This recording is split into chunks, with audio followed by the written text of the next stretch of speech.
जैसे पूरी कायनात भी गम में डूबी हो। प्यारे नबी सल्लल्लाहु अलैहि वसल्लम की बीमारी की खबर चारों तरफ फैल चुकी थी। हजरत फातिमा रजी अल्लाह अन्हा तेजी से रसूलुल्लाह सल्लल्लाहु अलैहि वसल्लम के घर की तरफ जा रही थी। उस दिन आसमान का चांद भी मुरझाया हुआ सा लग रहा था। सहाबाए इकराम बैठे हुए थे।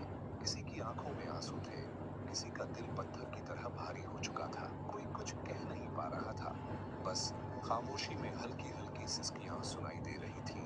इधर मोहम्मद रसूलुल्लाह सल्लल्लाहु अलैहि वसल्लम बीमार हालत में अपने घर में मौजूद थे। पास ही हजरत फातिमा रजी अल्लाह अन्हा और उम्मुल मोमिनीन आयशा रजी अल्लाह अन्हा मौजूद थीं। नबी करीम सल्लल्लाहु अलैहि वसल्लम ने फरमाया, ऐ आयशा, अबू बकर को खबर दो। लेकिन वो खबर देने से पहले ही कमरे में दाखिल हो गए।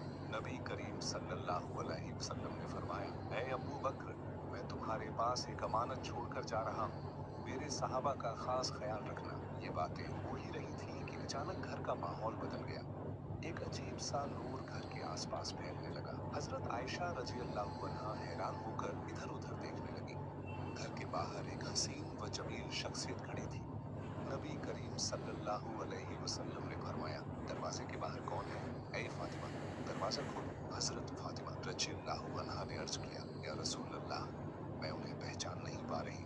वो बेहद हसीन जमील शख्स है। नबी करीम सल्लल्लाहु अलैहि वसल्लम ने फरमाया, तुम उन्हें कैसे पहचानोगी? वो ऐसी हसीन हस्ती है जो जहाँ जाते हैं कभी खाली हाथ वापस नहीं आते। वो और कोई नहीं बल्कि हजरत अजराइल फरिश्ता है।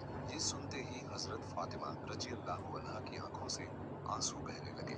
फिर हजरत अजराइल अलैहिस्सलाम ने सलाम करके घर में दाखिल होने की इजाजत मांगी और कहा, अस्सलामु अलैकुम या रसूल अल्लाह, या रहमतुल लिल आलमीन। अल्लाह रब्बुल आलमीन ने आपको सलाम भेजा है और मुझे आपके पास भेजा है।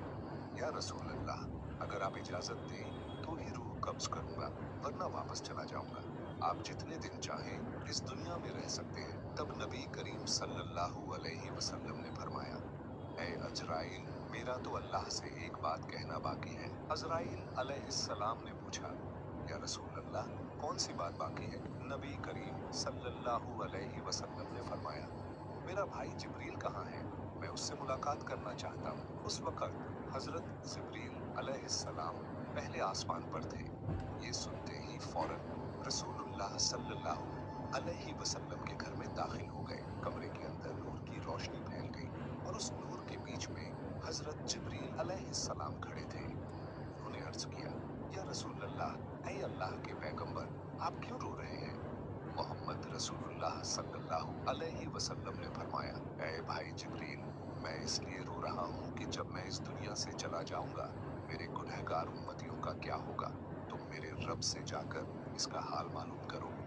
ये सुनकर हजरत जिब्रील अलैहिस्सलाम फौरन अल्लाह के अर्श की तरफ रवाना हो गए। अल्लाह रब्बुल आलमीन सब कुछ जानते थे, लेकिन इसके बावजूद अजीम रब्बुल आलमीन ने हजरत जिब्रील अलैहिस्सलाम से पूछा, ऐ जिब्रील, तुम क्यों रो रहे हो? जिब्रील अलैहिस्सलाम ने अर्ज किया, ऐ मेरे अजीम रब, मैं तो आपके प्यारे हबीब, आपके प्यारे रसूल के लिए रो रहा हूँ, और आपके प्यारे रसूल अपने गुनहगार उम्मतियों के लिए रो रहे हैं। तब अल्लाह रब्बुल आलमीन ने फरमाया, ऐ जिब्रील, जाओ और ये खुशखबरी दे दो कि उन्हें किसी बात की फिक्र करने की जरूरत नहीं। मेरे प्यारे हबीब अपनी उम्मत के लिए जितना मोहब्बत और रहम करते हैं, अल्लाह अपने बंदों पर उससे भी ज्यादा मेहरबान है। कयामत के दिन मेरे प्यारे हबीब जब तक खुश नहीं होंगे, तब तक उनकी उम्मत के गुनाह माफ होते रहेंगे और वो बगैर हिसाब के जन्नत में दाखिल होंगे। ये खुशखबरी मिलते ही आयत तेजी के साथ रसूलुल्लाह के घर में दाखिल हुए। नबी करीम सल्लल्लाहु अलैहि वसल्लम ने फरमाया, ऐ भाई जिब्रील, अल्लाह